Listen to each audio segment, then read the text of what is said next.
West ইন্ডিজকে 179 রানে হারিয়ে বাংলাদেশের 2-1 সিরিজ জয়। এই ম্যাচে বাংলাদেশ দেখিয়ে দিল মিরপুরের এমন কালো পিচে কিভাবে রান করতে হয়। বিশেষ করে সাইফ হাসান এবং সৌম্য সরকার। এই ম্যাচে সৌম্য সরকার করেছে 91 রান এবং সাইফ হাসান করেছে 80 রান। এদের দুর্দান্ত ব্যাটিং এর কারণে বাংলাদেশ করে ফেলেছে 296 রান।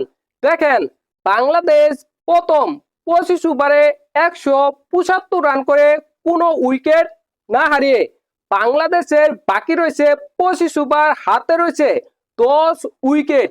এখানে বাংলাদেশের কত রান করার কথা ছিল?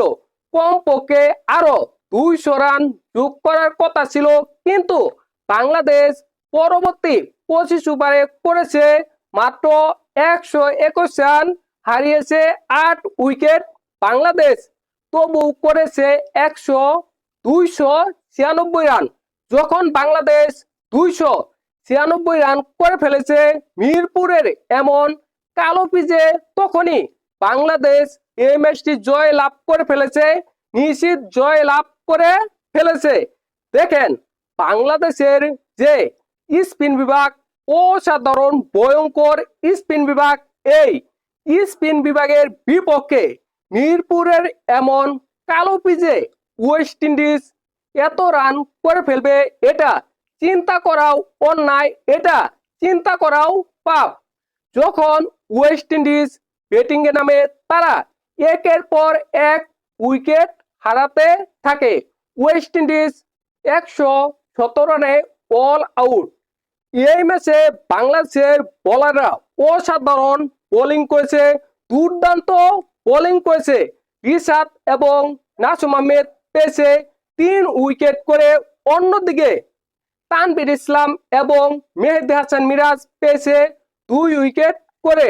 বাংলাদেশের এই 4 জন বোলারই অসাধারণ বোলিং করেছে, চমৎকার বোলিং করেছে। এই কারণে বাংলাদেশ এই ম্যাচটি 179 রানের বিশাল ব্যবধানে জয় লাভ করেছে। দেখেন, এই জয়টা বাংলাদেশের জন্য অনেক বেশি গুরুত্বপূর্ণ ছিল, কারণ ওয়েস্ট ইন্ডিজ রয়েছে আইসিসি র্যাঙ্কিং এ 9 নম্বরে এবং বাংলাদেশ রয়েছে 10 নম্বরে। বাংলাদেশের পয়েন্ট হলো এখন 75, অন্যদিকে ওয়েস্ট ইন্ডিজের পয়েন্ট হলো এখন 79। যদি বাংলাদেশ এই ম্যাচটি হেরে যেত তাহলে ব্যবধান আরো বেড়ে যেত। সেক্ষেত্রে বাংলাদেশের ওয়ানডে বিশ্বকাপ 2027-এ সরাসরি খেলা কিছুটা কঠিন হয়ে যেত। এখন বাংলাদেশের কিছুটা সহজ হলো ওয়ানডে বিশ্বকাপ 2027-এ সরাসরি খেলা। দেখেন, এই সিরিজে রিশাদ হোসেন অসাধারণ বোলিং করেছে, অসাধারণ ব্যাটিং করেছে। তাই তো রিশাদ হোসেন এই সিরিজে ম্যান অফ দা সিরিজ হয়েছে। বাংলাদেশ অসাধারণ খেলেছে আজকের ম্যাচে, অসাধারণ ব্যাটিং করেছে, অসাধারণ বোলিং করেছে। সব দিক থেকে বাংলাদেশ অসাধারণ চমৎকার ছিল। এভাবে যদি বাংলাদেশ বাকি ম্যাচগুলো খেলতে পারে, তাহলে বাংলাদেশ ওয়ানডে বিশ্বকাপ 2027-এ সরাসরি খেলতে পারবে